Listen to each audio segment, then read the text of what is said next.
आणि जो काही गड्डा आपल्याला मिळणार आहे साधारणतः पाऊण किलो ते 1.5 किलोपर्यंतचं आपलं टार्गेट आहे। फारसं जास्त काही टार्गेट नाही आहे आणि 15-22 व्हरायटीमध्ये आपल्याला काही कमी आणि काही जास्त गुण पण पाहायला मिळतात।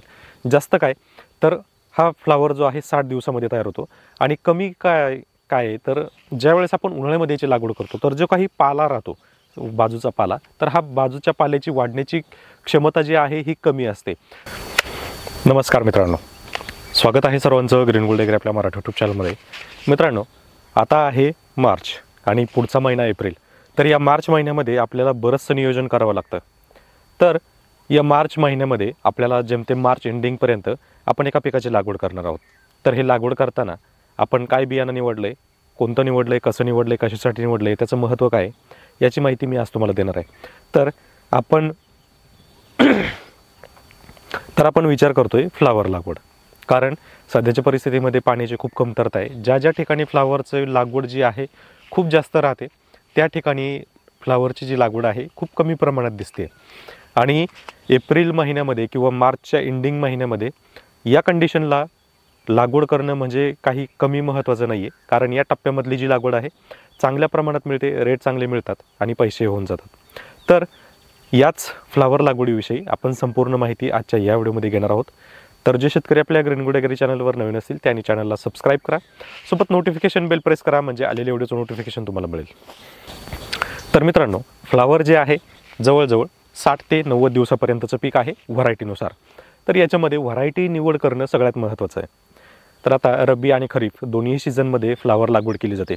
रब्बीचं वेगळं पीक आणि खरीपचं, रब्बीची वेगळी व्हरायटी आणि खरीपसाठी वेगळी व्हरायटी अशी आहे। तर इथून मागे ज्यांनी लागवड केली त्यांनी जवळजवळ 90 दिवसामध्ये तयार होणाऱ्या फ्लावरची लागवड केली आहे। पण आज मी तुम्हाला सांगणार आहे की 60 दिवसामध्ये कोणता फ्लावर येतो। तर तो फ्लावर आहे सिंजेंटाचा 1522। हा तुम्ही पाहू शकता, हा 1522 नंबरचा जो वाण आहे हा आपण लागवड करणार आहोत आणि तुम्हीही करू शकता जर तुम्हाला लागवड करायचं असेल तर। आपण जवळजवळ नियोजन करत आहोत 5 एकरचं, ज्याच्यामध्ये आपण ऑलमोस्ट 60,000 रोपंही बसवणार आहोत किंवा त्याच्यापेक्षाही थोडीफार जास्त बसतील।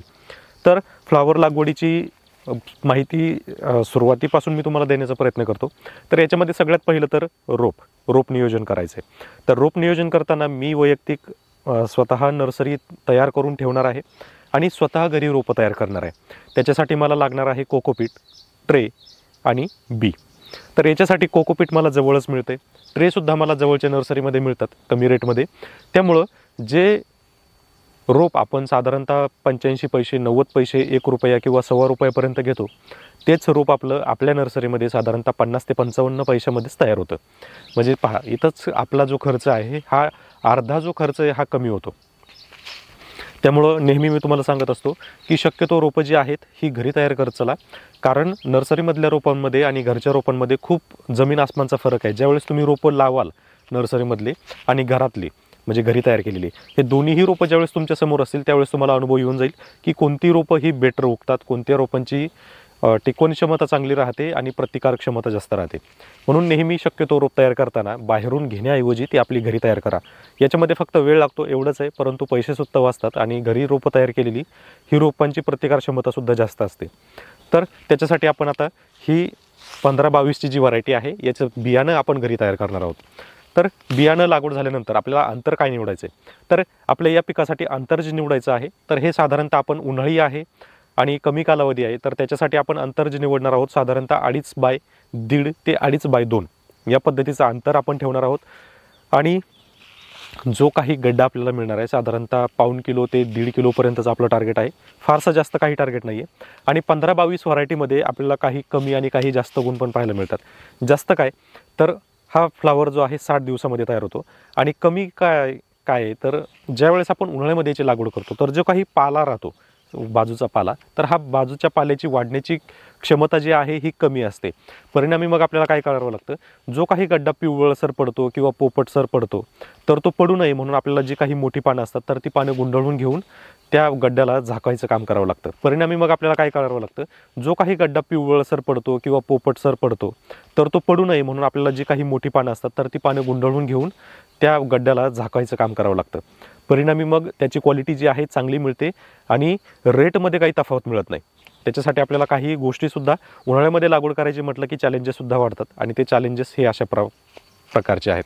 तर याच्यामध्ये आपल्याला काही फवारण्यासुद्धा कराव्या लागू शकतात. तर काही खत व्यवस्थापन करताना जर तुम्ही शक्यतो आता फ्लावर जो आहे शक्यतो ओपन बेडवर लावतात, त्यामुळे तुम्ही 19-19 12-61 किंवा 052-34 किंवा शेवटच्या कालावधीमध्ये अगदीच पोटॅश असेल किंवा इतर खतं असेल, सिलिकॉन असेल, तर या खतांचा वापर आपण फ्लोच्या पाण्यामधून सुद्धा करू शकतो किंवा त्याला हाताने सुद्धा टाकू शकतो. मल्चिंग असेल तर साहजिकच तुम्ही ड्रिपमधून सुद्धा त्याचा वापर करू शकता. पण जर मल्चिंग करायचं असेल तर मात्र तुम्हाला मग बेसल डोस करावा लागू शकतो. बेसल डोसमध्ये NPK, सिलिकॉन आणि काही ऑर्गॅनिक खतं किंवा त्यासोबतच शेणखत असेल किंवा लेंडी खत असेल किंवा व्हर्मी वॉश किंवा व्हर्मी कंपोस्ट याचा वापरसुद्धा तुम्ही करू शकता. तर एकंदरीत आता हे जे पॅकेट आहे माझ्याकडे हे 20,000 बियांचं पॅकेट आहे आणि मला असं वाटतं की हेच सगळ्यात जास्त परवडतं, कारण हे साधारणतः 5,000 रुपयामध्ये 20,000 बिया मिळतात, म्हणजे जवळजवळ 1 रुपयामध्ये 4 बिया मिळतात. बाकीचं जे आपण जेवढं मोठं पॅकेट घेऊ त्याच्यामध्ये पैसे थोडेसे वाढतात आणि बियांचा काउंट हा कमी होतो. तर आता हे जवळजवळ 5,000 ते 5,000-5,500पर्यंत हे पडलेलं आहे. तर असे आपण 3 पॅकेट मागवलेले आहेत. तर हा जे 15-22 जी व्हरायटी आहे ही आपल्याला गुजरात, मध्य प्रदेश, महाराष्ट्र, राजस्थान, UP, हरियाणा, पंजाब, बिहार, झारखंड, वेस्ट बेंगाल, आसाम, त्यानंतर ओरिसा, छत्तीसगड, तेलंगणा, तामिळनाडू, कर्नाटक, आंध्र प्रदेश, दिल्ली या सर्वच राज्यामध्ये चालतो. एकंदरीत या सगळ्या राज्यामध्ये चालतो आणि विशेष म्हणजे याची आता उन्हाळ्यामध्ये जास्त लागवड केली जाते. इतर व्हरायटी ज्या आहेत आपल्याला 70 दिवस, 80 दिवस, 90 दिवस, अक्षरशः 90 दिवस लागतात, परंतु ही 15-22 अशी व्हरायटी आहे की ही आपल्याला 60 दिवसामध्ये तयार होते. जर तुम्हाला साधारणतः जूनपर्यंत सगळा माल काढायचा असेल तर तुम्हाला त्याची लागवडीचं नियोजन आतापासून करावं लागणार आहे. साधारणतः 25 ते 30 मार्चपर्यंत आपली लागवड ही झाली पाहिजे, जेणेकरून आपला माल जो आहे साधारणतः मे एंडिंगपर्यंत हा बाहेर पडेल. तर मित्रांनो, तुमचं जरी नियोजन असेल फ्लावर लागवडीचं, तुमच्याकडे पाणी सफिशियंट असेल तर तुम्ही याच्यामध्ये नक्कीच उतरू शकता, कारण फ्लावरला रेट चांगल्यापैकी मिळू शकतो. आणि कॉम्पिटेटिव्हली जर तुम्हाला आणखी त्याच्यामध्ये जोडपीक घ्यायचं असेल तर तुम्ही कोबी करू शकता, पण कोबीला तुम्ही थोडंसं थांबून घ्या आणि साधारणतः फ्लावर आणि कोबी याच्यामध्ये साधारणतः एक 10 ते 15 दिवसाचा गॅप ठेवून तुम्ही लागवड करू शकता. रेट चांगल्यापैकी मिळेल. कोबीचं कसं आहे की मार्केट हे नेहमी कोबीसाठी व्हॉलेटाईल राहतं, पण फ्लावरसाठी रेट जवळपास कंटिन्युअसली राहतात. त्यामुळं शक्यतो कोबी जो आहे हा आंतरपिकामध्ये घेत चला. फ्लावर तुम्ही सेपरेट घेऊ शकता, काही अडचण नाही आहे. तर मित्रांनो, एकंदरीत ही 15-22ची माहिती आपण पाहिली. तर यामध्ये आणखी तुम्हाला काय माहिती पाहिजे हे कमेंटद्वारे नक्की कळवा. त्यासोबतच तुम्हाला आणखी लागवडीमध्ये काय काय अडचणी येतात किंवा आळी वगैरे असेल तर त्याचाही तुम्हाला पुढं लागवड झाल्यानंतर सगळी माहिती तर मिळणारच आहे. पण तरीसुद्धा सीड ट्रीटमेंट असेल किंवा सीड जर्मिनेशन असेल, लागवड असेल किंवा नर्सरी नियोजन असेल, याच्याबद्दल तुम्हाला काय माहिती पाहिजे कमेंटमध्ये नक्की कळवा. त्याची माहिती आपण सविस्तर व्हिडिओ बनवू शकतो. तर मित्रांनो, भेटूया पुढच्या व्हिडिओमध्ये. तोपर्यंत धन्यवाद.